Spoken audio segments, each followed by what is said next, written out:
He's leading every statistical category there is in Serie A in almost half the minutes. He's been one of the most productive players. No, I'm sorry. The most productive player in Serie A. More productive than Lautaro Martinez, who was on the shortlist for Ballon d'Or. So I'm hoping that translates to the U.S. men's national team. The US men's national team are back after being outclassed by Korea in a stadium full of ecstatic South Koreans in Harrison, New Jersey. And then our feel-good sugar high of a beating against, let's call them, a Japan 11 in Fortress Columbus. In the last window, we continue our angst-ridden hero's journey towards World Cup 2026 on home turf. Now just 246 days away. Ecuador and Australia lie ahead of us, 24th and 25th in the world. 2 further friendly tests to prove ourselves, really to ourselves. Let's pray. Oh, let's revel, let's yearn for glory. And it's amazing to break all of this down with my friend, former US international, turned ESPN wonder broadcaster and star of Vamos, a show that's become an entire platform on our network. Follow it on every single media platform now. To joy to say, go, go USA, to Mr. Hercules Gómez. Raj, I couldn't be more excited. By the way, so excited how the channel has grown, what we become, and what we can continue to be. So I'm happy to be here. Good Lord, I'm happy to sully Vamos. May I be the weakest link of everything that you and the guys are building. Herc, our boys of Avenger assembled, and what have we got before us? We got the strongest squad. I believe, possibly, could you make the case, the strongest squad of the modern Poch era? I don't think it's arguable. This is the strongest squad that he's had. Maybe the March window, his opening window that he had when he first signed, but it doesn't come close to this. And you're still missing a few key players. So I think for the first time in a long time, if you're a U.S. men's national team fan, you have something to really feel good about. I want to see what this Poch era is about. They promised us it would be different. $6 million a year difference. Here we go. It's go time. Herc, we doing this. We US fans have 2 moods. We talked about this often. We have disaster class. We're in free fall. We are the worst of all time. Or we are unstoppable. No one can live with us. We're going to win it all. So as we loll up into this window against this Ecuador squad, who we'll talk about in this show, finished second in South American World Cup qualifying, fresh off beating Argentina, really a brave, steely team on the rise, will then face a well-organised Australia. Where are you mentally, big picture? Big picture, I think we're close to the finish line of what we've been waiting for the last 7 to 8 years. This team was being constructed, being built off of the 2018 World Cup failure. For the sole purpose of the 2026 World Cup, we handed kids call-ups, national team appearances with the sole goal of, on home soil, doing something special. So I'm excited. I'm excited as you can be with the finish line in sight, and I hope the players are excited. I hope Pochettino knows the responsibility that lies ahead, and I hope the fans can feel it, because it's been a long time coming that you can feel the excitement of a World Cup. And I remember 1994. It was amazing. So I can't wait for 2026. So let's start in the beginning with the happiest club story, really the happiest club story of the season from a United States perspective. Christian Pulisic is in the form of his life. Outside of really lockdown, Pulisic, that barnstorming surge, the prince who was promised from Hershey, Pennsylvania, is top scorer in Serie A, as dominant in Italian football. I mean, he's been so just lethally clinical. All right, not from the penalty spot. We all have our weaknesses. For Milan, we don't see that same freedom, that same impact when he pulls on a US jersey, or we haven't in this cycle. So to me, in this window, and we'll talk a lot about the different priorities, the different emphases, the different questions, but nothing is more important than this. What do we need to do, Herc, to set Christian Pulisic up to hurt opponents in the US lineup? I'm so glad you brought up the caveat of this cycle, because if we saw Christian Pulisic in the past, he was the U.S. men's national team. And since Copa America, where I don't think anybody really shined, he had a goal and an assist. After that, it was just Nations League and a few friendlies here and there. But nobody played well in Nations League. So we've not seen the best of Christian Pulisic because he's not been around with the U.S. men's national team. He decided that this summer he needed to take a break. And it was a very polemic decision from Christian Pulisic and U.S. soccer. And the fallout that has made, I think, a lot of the fan base feel a certain type of way about the best American product that we probably have ever seen. That's where he's heading, if he's not already there. And I'm so glad he's proving many people right. Raj, you and I have had discussions off the air about his level in the past couple seasons in Serie A and how good he's been. I've been very adamant that he is close or as close to world class as we've ever seen. He's leading every statistical category there is in Serie A in almost half the minutes. He's got 6 goals, 2 assists in 8 games, all competitions. This man right now is on another level, and for the past 2.5 seasons, and I only say half because we just started this season, he's been one of the most productive players. No, I'm sorry. The most productive player in Serie A. More productive than Lautaro Martinez, who was on the short list for Ballon d'Or. So I'm hoping that translates to the U.S. men's national team.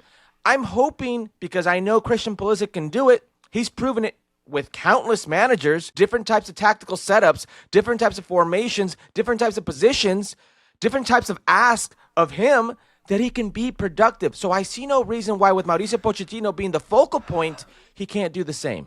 He's American Scott McTominay is what you're saying. But look, I mean, Poch has Christian on the right. But against Japan, he had him play under the striker. Changed the system, went to a 3-4-2-1 lineup.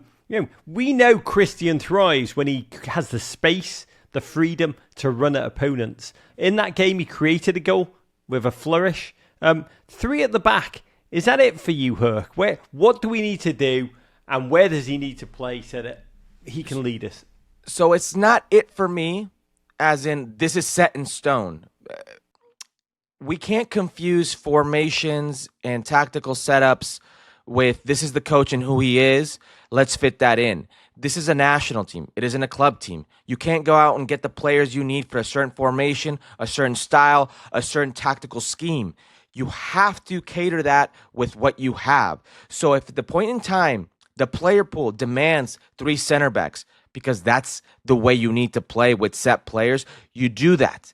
Christian Pulisic can play, and I do agree with you. He looked very good in that 5-man back line because he's one of 2 10s underneath what I thought was a very mobile and linked up center play from a Fowler and Balogun that set Christian Pulisic up very nicely.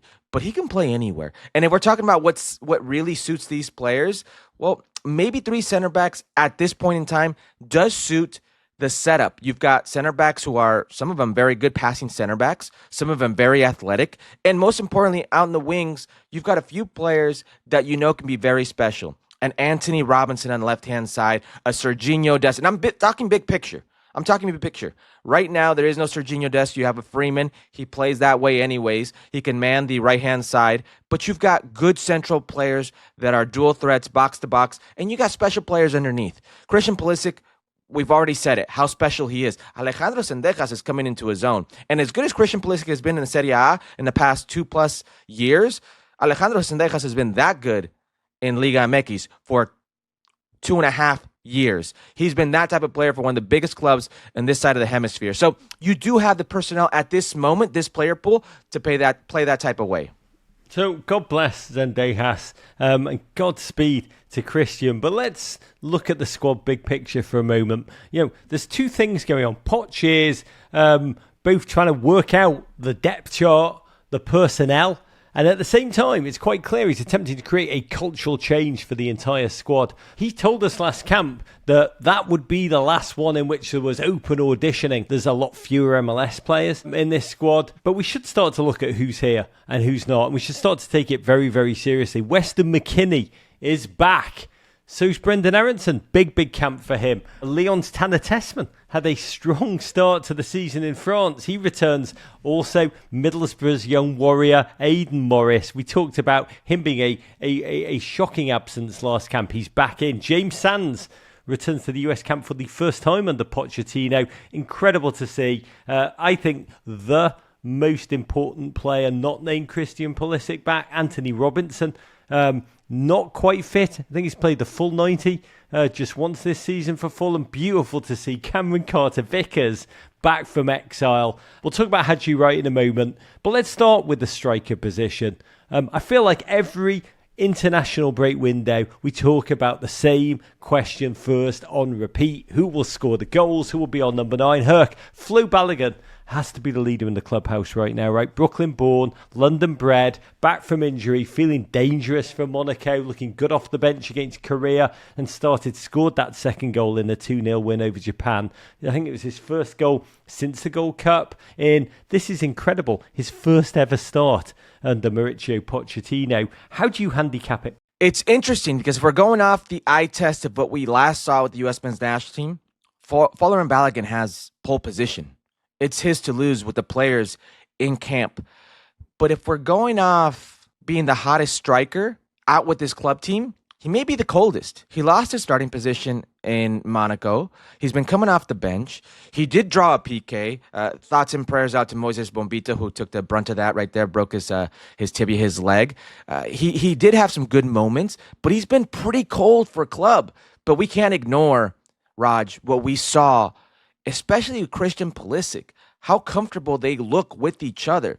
They linked up very well. He's blazing fast, good, hard, crisp runs. He knows how to play the position, and he is lethal in open space. That said, he needs to continue to be dangerous for the U.S. men's national team when he has an opportunity, because if we're being honest, if we're being critical as we can be with Folarin Balogun, he's not quite been as advertised. Remember how fans flooded his Instagram, flooded his social media with American flags in an effort. The players did. The players recruited him. Every single post Everybody. he did, as he was teasing his way around Orlando, just hanging out there. Yeah, the players were in there dropping the American flags. It was an open recruitment. My Lord, those were happier days. Those were great days because we thought that he could be a player to lead the front line for years to come. If we now assess the body of work since, there's been one bright moment, and that is a losing effort against Panama in the Copa America.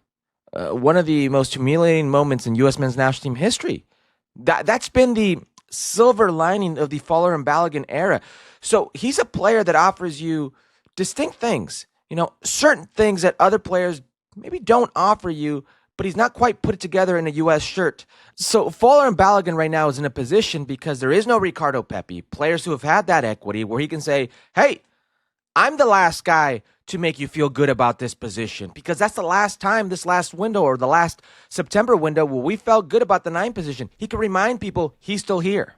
I'm listening to you and I'm pulling faces, sad faces, because the flow. I remember interviewing Gio Reyna on this show when they were the players publicly recruiting Flo with the American flag barrage on his Instagram. But you talk about Flo Balogun, this massive moment. Also fascinating in this camp on the undercard, Haji Wright this season, 27 years of age, a Californian from Los Angeles, leading the goal scoring in the English second tier, the championship, 8 goals for top of the table Coventry, who are unbeaten, sizzling on this season. Haji's not featured for the US since June 16th, I think, in the Gold Cup.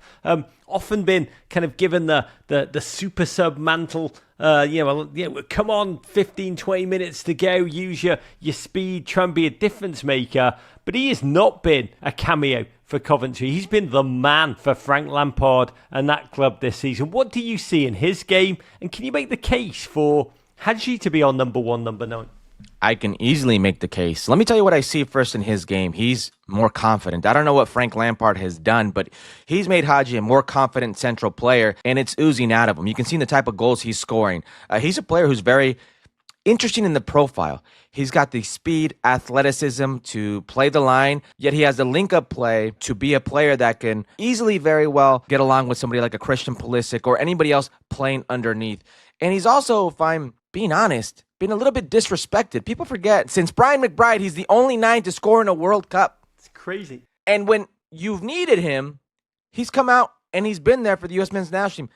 Let's not forget, the U.S. men's national team was 10 seconds away from losing to Jamaica in a Nations League semifinal. The game gets tied, sent to overtime, and who comes on and helps you win that game? It's Haji Wright, who scores a pair of goals off of a Giovanni Reina pair of assists. So he's been that player when you've needed him. He has that equity built in with the U.S. men's national team, and he's of a profile where he's not just the guy who's athletic. He's not just the big center forward. He's a guy who's got a nose to goal and is playing with, I would argue, as much confidence as anybody in this pool. A confident Haji. Got to say, I still think his brand is tarnished by his rather shock inclusion into the 2022 World Cup squad when he took a lot of disrespect from fans who were like, what? How no Ricardo Pepi? And in our love for Ricardo, I think to some degree we're all guilty of disrespecting Haji and what he can bring for real to this squad, and I hope he gets a chance to prove it in this window. We've hit the returning heroes to this squad. We have to say a quick word on the not returns. And among those out with injury, Serginho Dest and the great Ricardo Pepi. I cannot wait for him to pull on a US jersey again. Left out were Yunus Musa, Josh Sargent, Joe Scally. All have been playing and playing quite well in moments for their clubs, even in difficult situation for Joe Scally. And Mönchengladbach, talking of it, Gio Reyna, not really yet found his rhythm, his fitness, his playing time. Also not here, Sebastian Berhalter on the outside looking in. Jack McGlynn not called up, now injured. I believe we will not see Yunus Musa in a US jersey under Poch again outside of the direst emergency. It feels like Yunus has been the scapegoat, almost the example, the warning to the other players after the no-shows over the summer at the Gold Cup. Is there anyone not called up that you were surprised by, Herc? Yes, I was surprised by Joe Scally. I know that Jeff Carlisle at ESPN during one of the press conference asked about Joe Scally and Yunus Musa's omission, which is a very valid question, and coaches all around the world have to answer these type of things and do it in a very respectful way. I thought Pochettino was very defensive in how he answered it. He even asked Jeff Carlisle to next time bring out his own roster, and they would sit there and compare, and he thought it was disrespectful to ask about the players who aren't there because you're not focusing on the players who are there. Very simple question. Maybe you don't feel Yunus Musa should be there. Listen, I once said Yunus Musa, and I took a lot of heat for it, is a poor man's Darlington Nagbe. Shout out to Darlington Nagbe on an incredible Major League Soccer career who just announced his retirement. But he's proven me right so far. He's very good in between the boxes, not a productive player in terms of assist or goals, and not the type of ball winner where you say that's a six who needs to be on the field. He's almost a bit of a luxury player that you need the right system to fit him in. So I can see Yunus Musa not being there. I don't know why Joe Scally's not here. You only brought one nominal right back, and that's Freeman. Joe Scally has been, out of this pool, probably the most consistent player in terms of playing time over the last 3-4 years in a top 5 league. And I know Gladbach is struggling right now, but they've not always struggled. And he's always been a big part of their team in terms of being there when they need him. He's a player that I was very surprised isn't on the roster. And I don't want to speculate as to why. There are lots of stuff you read online, reports of indiscipline. I wish he would have answered why. I wish there was more context to the Joe Scally, because he's the one player that I'm really scratching my head as to why he's not here. If you're telling me Freeman is a better player than Joe Scally right now, I don't buy it. Could he be? Maybe, but not right now. I don't see that. So if we're purely calling players in based on ability and based on availability, I'm really asking myself and scratching my head as to why Joe Scally isn't here. Because Poch hates the golf. Is all I will say. Poch hates the golf. Well, then let's just go out and say it. I'd respect Poch. Listen, nobody is above the team, and I'll get to a few comments Pochettino has or his staff has said, which I'm 100% on board with. Like, you should, for the better, lack of a term, police your team. You should be that leader, but give people the context so they're not just thinking you're just seeing what sticks. We'll talk more about that in one moment. I do think, you cannot say trust the process and not articulate at the same time. You can't say both of those things and get the fans to start believing. If you are trusting the process, you have to articulate, give a sense, the contours, the vision, the mission, the strategy of that process, because we all want to buy into it. We all want to trust the process. But when it's process without clarity, process without vision, process without transparency and insight, we're building a rod for our own back. Staying with the players who are not there, My friend Tyler Adams been given personal leave. Tyler and his wife Sarah are about to have their second child. We will miss him personally. I think his leadership on the field is an enormous intangible for this team. But also, he's in the form of his life in the Premier League, the most consistent set of performances for Bournemouth, who are living in the promised land. Top 4 in the Premier League table, which leads to who will fill in for him. I mean, this is a massive moment for Weston McKennie. When I say those names, conjures the image of a man who is one of the faces of the team in our imagination. I think it's pretty clear at this point. Pochettino sees it very differently. He was left out at the last camp. Very much a warning shot to the player from a manager, trying to emphasise a discipline and commitment culture. Pochettino and Weston have had a fractious relationship. In this camp, one of the biggest stories not really being discussed, because we still see Weston as the 2022 cycle Weston undroppable, but he is a man right now who must prove himself to Poch on the field, I think, and off it. I mean, he just showed that he's a serious footballer who can lead this team in training in a positive way. Yeah. I mentioned earlier that there are some things this coaching staff does that I am on board with, that it's for the betterment of the group. The Athletic had a report where they spoke to Jesus Perez, one of the assistant coaches for Mauricio Pochettino, and it's about the culture. And he says, the previous regime was based on a small group of players. They thought that the more together they were, the better they will get. We felt like we didn't agree with that, and we wanted to provide the same level of care to everyone in terms of tracking, analysis, and visiting. Listen, this is a direct shot to whoever thought they were the core group under Greg Berhalter, and that includes Weston McKennie. I do think there are good things that they have done in terms of trying to establish a culture. We know how good Weston McKennie is. Nobody's going to come here and tell us how good Weston McKennie is like it's going to be a surprise to us. We've seen him at his best. Guess who's not? Mauricio Pochettino and this coaching staff. So Weston McKennie is probably the player with the most to prove in this October set of friendlies. He's a player who I think has to be on the field. But let's be real. Mauricio Pochettino and his coaching staff, they've not seen the same Weston McKennie. So how can we argue he needs to be there? He needs to prove he needs to be there.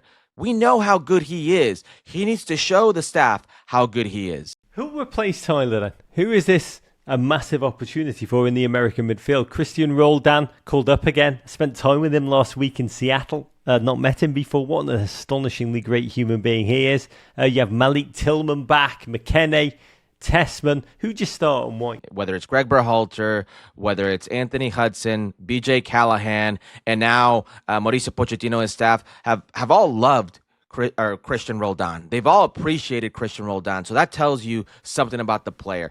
He's to me like the Kyle Beckerman in the 2014 cycle. That's a great shout. A player that was in exile for a long time, written off his own international career, was brought back in a moment of need by a coach. The fans were like, what? How? Why? And just you did not see, unless you watched training, Kyle Beckerman drove that team on. He was always going to be like the 22nd, 23rd guy on the roster, but beat tests. He was outlasting them every single practice, every single game. I mean, I laugh. I'd always tell the story of the Panama game when the US shocked Panama, came from behind, won, and knocked them out of World Cup qualification. And Kyle told me the story right afterwards, because I saw him right after the game. And he's like, the Panamanian players were coming up to me being like, bro, take it easy. You're already in the World Cup. You've got nothing to prove. And I said, what did you say to them, Kyle? And Kyle said, bro, we might be in the World Cup, but I'm not in the World Cup. Exactly. I'm coming hard, bro. And that is Christian Roldan as well. That same mentality, exactly.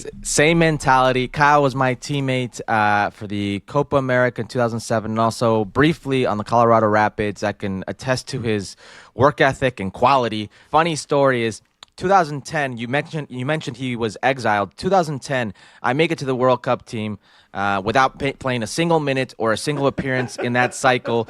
We're at a banquet dinner. And U.S. Soccer rolls out this video of everybody who's helped the national team get to the World Cup, and it's highlight video of the cycle and the friendlies and whatnot. And I'm sitting in a group with Marcus Hanneman. And Marcus Hanneman is one of the older players at this time on the U.S. men's national team. He's the third goalie at the World Cup in 2010, a player who played many years in the U.K., whether it's Championship or the Premier League. One of the lasting shots was Kyle Beckerman, big dreads and all, in the U.S. jersey. And you just see Marcus Hanneman turn over and look at everybody. He goes, "Who the is that?" Marcus Hanneman saying that. It's just chef's kiss. Yeah. But it takes a lot of people to get the team where they need to be. And Kyle Beckerman was definitely one of those guys. Listen, Christian Roldan is not a like for like with Tyler Adams. Tanner Tessman is not a like for like with Tyler Adams. Not necessarily. I see him a little bit more going forward than a Tyler Adams. Aiden Morris, that's a like for like. Aiden Morris is a very good defensive midfielder, a very good player. And I've been at fault at times with this, with putting players in a box, Major League Soccer, and maybe you can't help. And that's unfair because when he was a Major League Soccer player for Columbus, he was just as good as he is now. Only he has more confidence at a higher level now. This is a player who's playing in the championship and has had multiple man-of-the-match performances at Middlesbrough. He's a player that maybe not the same type of Tyler Adams performance, but can easily slot in and be a like-for-like if you need a tactical replacement. He's got a lot to prove this set of friendlies. May this be the window of Aiden Morris. From the midfield to the back line, Cameron Carr-Vickers, who's been so dominant in Scotland, he's back. Another player back from XR, really. I'd love to believe in a future in which he and the excellent Chris Richards are starting centre-back pairing, or at least two of the three. I love Tim Ream. I'm fascinated to get your read on this. His lack of speed, it's almost like a kick-me sticker on this team against great tactical opponents. I read an interview which was remarkable to read. He gave it to Henry Bushnell in 2022, right after the World Cup. Well, when you read it, it was Tim was talking as if he was retiring. He talked about how he'd given all he can, what pride he felt in his international. He's still here. And at the same time, Poch clearly can't live without his leadership. This team is so low on that quality, especially without Tyler Adams. How do you look at that back line? We are going to go into a World Cup with Tim Ream at the back, aren't we? 100%. There's not a doubt in my mind. First name on that call sheet is Christian Pulisic. Second name on that call sheet, it's Tim Ream. I've got no doubt about this, Rog. I've been trying to retire Tim Ream from the national team. Tim Ream's been trying to retire Tim. That's what I'm saying with this interview. Tim Ream has said goodbye, and we're just like, sexy beast, get back in. Yeah. Since the moment he last played the 2022 World Cup, I've been saying thank you for your service. It was a great tournament. And he keeps, in some facet, shutting me up and proving everybody else wrong, because every coach who's been there has valued him the same way that I spoke about Roldan. And more proof to that is the fact that at that World Cup, the captain of the U.S. men's national team, the youngest captain in that World Cup, was Tyler Adams. Tyler Adams is no longer the captain of this team. It is Tim Ream. And I do feel the new tactical setup of a back line of 5 is to protect Tim Ream. I really do. And when you protect Tim Ream, you can get the best out of Tim Ream, because Tim Ream is a passing center back. He's not a defensive center back. He's not a guy you want to defend in a 1v1 situation. Most center backs in the world aren't. He definitely is not. You need to protect him. You need to insinuate what he's good at. He has a ball at his feet. He can make good decisions. He's got that big switch with that big left foot. He's an accurate passing center back, so you need to protect him. I think this is more about Tim Ream, this 5-man back line, than anything else. And that tells me he's going to be at the World Cup, not just because what he does on the field, but what he does off the field. He is one of the true leaders of this team, so I've got no doubt, as much as I don't like it, that he's going to be there. Again, repeat questions that we ask every single window, which is in itself, to be honest, a real sign of the bubbling chaos surrounding this team still. Who is the goalkeeper? There's 4 coming into this camp. None of them are named Zach Steffen. I think Matt Freese He actually came on our live show in New York City with Carl Anthony Towns a couple of weeks ago, and what an impressive human being he is. He's truly a tenacious bloke, and I really, really enjoyed the time we had together. He seems to be the leader in terms of our number ones, but who is back? It's Matt Turner, now returning to MLS with your New England Rebs. He's been called up once again. Probably, I'm asking this, I don't really understand the goalkeeper depth chart. The biggest rival right now to Freese, I'm asking that with a question mark. How do you weigh even the two up against each other? You've got Matt Freese's inexperience and undimmed record right now. You know, that great penalty shootout wonder still lifts him up and a halo in our mind. Playing against Matt Turner, is it 52 caps? A great World Cup, a career that's in a dip right now. It's tough to choose. They're almost goalkeeping apples and oranges. They are goalkeeping apple and oranges in terms of experience and in terms of big matches for the U.S. men's national team, but they're not in terms of confidence. One guy is clearly confident right now and has gained the confidence of the U.S. men's national team manager and the staff, and the other player is low on confidence and has decided to go down a level to try to regain that confidence, and in doing so has seen his coach fired for lack of results at the club level. That's Caleb Porter. There may be a battle in our eyes. I don't think there's a battle in the eyes of Mauricio Pochettino right now. I think he's made it very clear Matt Freese is the guy. And I think it's very clear Matt Freese will continue to be the guy until he loses it. And the only way he can lose it, honestly, is by having poor performances. We're going to have to wait and see against better opposition what those performances look like. But I think it's going to be very difficult for anybody right now to take that position, to take the gloves off Matt Freese. God bless Harvard Donnarumma. Oh, you know, Pochettino said at the back of last window, this is a quote, it's about giving time to the process, and the process is going to work for sure. I don't have any doubt. I mean, this is also a process here that's not going as normal. I spoke to Tyler Adams this week and asked him in an interview that's coming out on Friday, where are we in the process compared to the 2022 cycle? And he said you really can't compare because one was taking place without a safety net in qualifying, which hardened the group, but also meant you couldn't just do wide open casting. This one's happening in almost a lukewarm bath of friendlies where you can just, yeah, sure, with no consequences, just open audition players. So Herc, let me ask you this. Is there a process? And if so, where are we? Where are we in the cycle of it? Listen, it's not Mauricio Pochettino's fault that there's no World Cup qualifying cycle.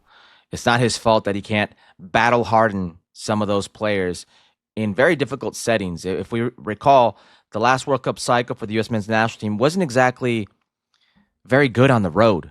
It was actually kind of pathetic on the road. And guys had to learn very quickly what it was about. I remember Tyler Adams saying they expected a 9-point window, in the very opening window, and that didn't happen. And he learned very quickly, what that was about. You're going to have these type of moments, these type of things that battle harden your players. You don't have it now. And I think more than the players, it's Mauricio Pochettino because he's the most green one of all right now on the national team level. He's never coached a national team. It's been a club team. So while I would love to sit here and say, yeah, bro, let's test the process. It's looking like, hey, trust me, bro. And fans aren't down with that. Fans have seen this before. They've seen these players at their highest or at the bar, and they know they're not meeting the bar. So while I would love to trust the process, time is against this team, and time is against Mauricio Pochettino, and sooner rather than later, the World Cup on home soil will be here. And if you're not careful, it can go down the same way as Copa America did, where for the first time in its history, a home nation did not qualify out of the group phase. Oh, God bless. I'm going to go out on a limb and predict right now this is going to be a 9-point window. Heard it here first. But no, we do need to go big picture for a moment. I want to talk about Ecuador and get a sense of how you think. I think this game is quite fascinating that lies ahead of us.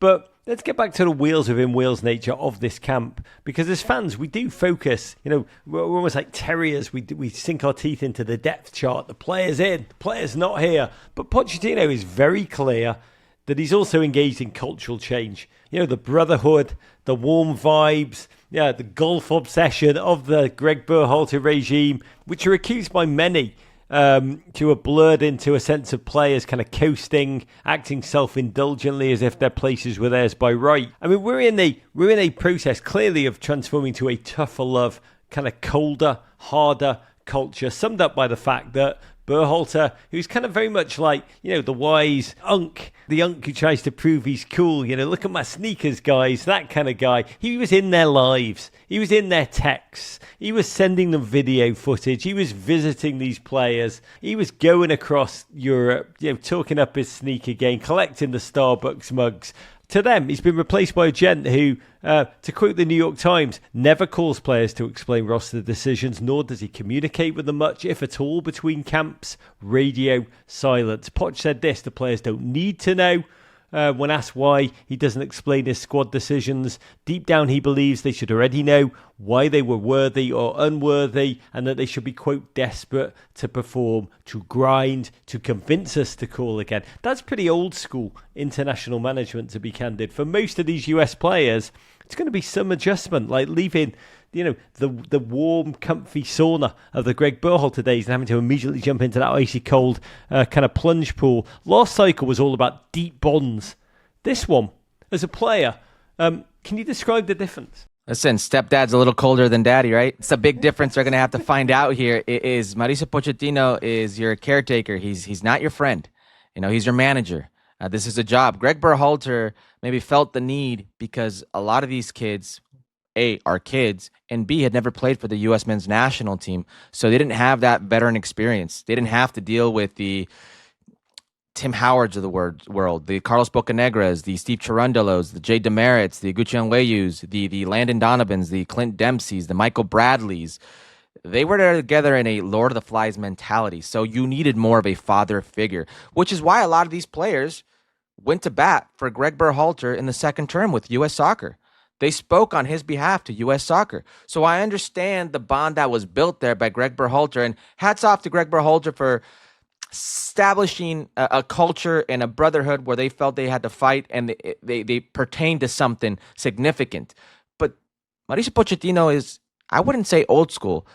He is of the rest of the world. Every other national team before that, U.S. men's national team or elsewhere, has the same responsibility. This is your job. This is your obligation. This is your responsibility and privilege of representing the U.S. men's national team. These aren't your friends. You can be friends with them. That's not your dad. That's not your brother. That is your coach. He's the same vein. He is of the same vein. So I think a lot of these players are finding a new reality that many players around the world have to deal with. Open communication wasn't a case in my time with Bruce Arena, Bob Bradley, or Jurgen Klinsmann. That's not the case for the 99% of the footballers around the world. There are your exceptions, your superstars, your Landon Donovans, Clint Dempseys, and I'm talking about the U.S. men's national team setups, Christian Pulisic, who will have that open dialogue.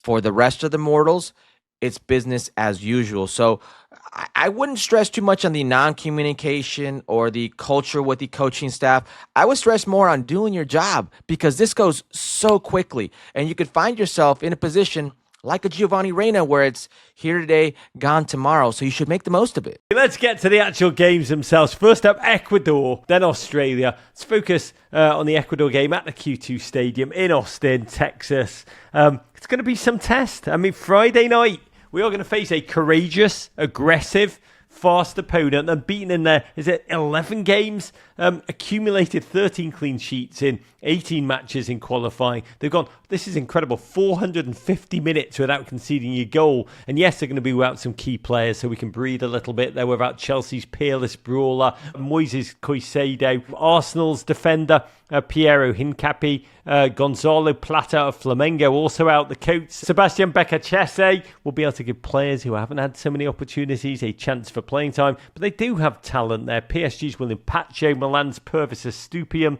amongst the starters. This is going to be some robust test. It's going to be a massive test. Listen, this is a process that's gone on to the 2022 World Cup with Gustavo Alfaro, where I thought they were very good and unlucky not to beat the Netherlands in a game that ultimately took them out of the group phase. But I thought they were a very good team. This is a team that has been together for a while, that was very young in 2022, coming into their own. Second place in World Cup qualifying. You mentioned the not conceding, how many minutes. It's 10 games where they've conceded 1 goal. In the last 10 games, they've conceded 1 goal. Second place in World Cup qualifying only to Argentina. They just beat Argentina in the last match day that they had a World Cup qualifying. It's not going to be easy by any means. It's as stiff as a test as you can have for anybody in the world, let alone a team trying to find their identity like the U.S. men's national team. So what do you expect, Herc? What style of game are they going to bring in? Crystal ball the result for us, Herc Gómez. Listen, the way they've played in this World Cup cycle is defensive, gritty. I think you mentioned it. They're very, very aggressive in how they press you, and they're very good at how they take their moments. In this World Cup cycle, they still have Ener Valencia. I don't know how he's still playing and scoring goals. They're a dangerous team. Tim Ream looks at Ener Valencia and goes, "Oh my God, you're still playing." Exactly. And Ener Valencia is going to be at the next World Cup scoring more goals at another World Cup because that's what he does. This is a dangerous team. I don't care who you are in the world. Ecuador is not a team you'd like to face. I think this is going to be a tough game, a very tough game. Win this and we'll all believe in the process. I'd say a draw will be a terrific result. I care mostly about the combinations, the partnerships between the players starting to make themselves clear. Please God, Puli and Balo will combine in ways and make our hearts sore. But what is success here? What are we really looking for in a friendly? Is it the result? Is it win, baby? Or do they need to do something that shows us that we should believe? Where are you and what will that score be? Yeah, I think most fans will disrespect Ecuador because they've not done anything at the world's level, but this is a very good team. I think most fans should see identity. They should see a certain way of playing, the brand that Mauricio Pochettino wants to play. And honestly, I think they got to show grit. They can't be bullied by this team. I think if anything, Ecuador is going to come in and try to run you into the ground, and you can't back down. This is a team that has proven in World Cup qualifying that they're a very good team. So you've got to be up for the task. I don't concentrate so much on the result. I am with you, but we have to see some form of identity here from Mauricio Pochettino. That score, which I've asked you for twice, you've dodged me twice, Herc. Oh, do you not want to put these words? You didn't ask me. Do you not want to put these words that are in your heart out into the world? Is that what you do? I will go 1-0 Ecuador. Oh, God bless. I will go 5-0 US because I'm totally deluded. And talking about delusion, come and be with us throughout the game on our Discord channel. If you're not familiar with Discord, it's our online community where we watch football together, celebrate, commiserate, just experience joy with an incredible cast of characters. God bless. Come be with us. Football, as you know, is better with friends. A link to join our Discord is in the show notes for this podcast and YouTube video. We will be chatting throughout the game in there, and I'll be back post-game Friday night here on YouTube with the great Clint Dempsey for a live taping of The Juice. Come and join us at the final whistle and have your say with the great Clint Dempsey. Herc, what have you got coming up on Vamos this week, baby? We've got Stefan Estacio coming up on Vamos of the Canadian national team and Porto in the Portuguese First Division, La Primera. That's going to be a good one. I can't wait. God bless and go USA. Courage.